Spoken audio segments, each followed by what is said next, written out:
Okay, so with the revelation of New Game Plus being available in Starfield, we're faced with the reality that Skyrim and Fallout players like myself have been dreaming of for years. So today we're going to talk about what this simple little feature means for the replayability of Starfield and how its implementation alongside the possibility of no level cap could equate to a literal second lifestyle of game in Starfield.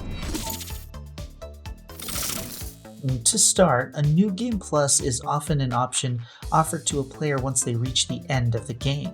They can take their character and start over with the same character, along with some of the experience or items from the previous adventure.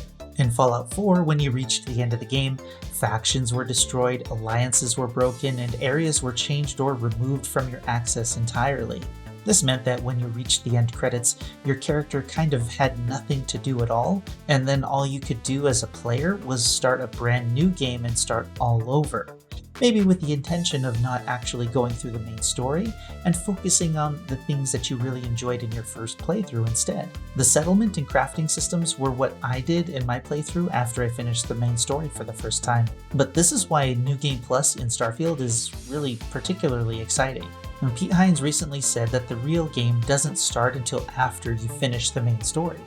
Maybe that means space opens up thanks to alien artifacts, or factions shift and change as a result of what happens in the story.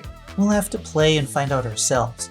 But then in addition to that, it was mentioned that there might not actually be a level cap in the game for the character. If this is the case, then you could have a character that could do everything, allowing you to try different playstyles or weapons and skills without needing to make a new character and a new playthrough. This is really only appealing to some people, but if you combine this with the New Game Plus and the statement from Pete Hines, then what we've come up with is a potentially truly endless gaming experience that might be on par with No Man's Sky, but with a different or even better implementation. Imagine your character being the savior of humanity, and in the New Game Plus, new missions are given to explore other planets for whatever reason, and you're met with POIs created for that purpose. Of course, this could get old after a while, but let's ignore that for now.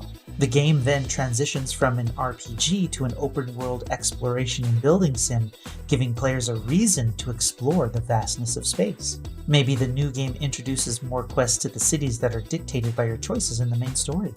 There are quite a few possibilities that could crop up when you combine the statements of replayability that we've heard already. And even though I could speculate all day, considering that we're going to be playing Starfield this weekend, it's probably not actually necessary. So I'm going to save you and I'm going to leave my thoughts there. But please let me know, what do you think the New Game Plus system will look like in Starfield? Do you think it'll be as endless as I think it'll be? Let me know in the comments below. I have more Starfield stuff in the works, so sub to the channel if you don't want to miss those in the future. But for now, like the video if you liked the video, dislike it if you disliked it, and until next time, I'm Space Coconut, and you're welcome.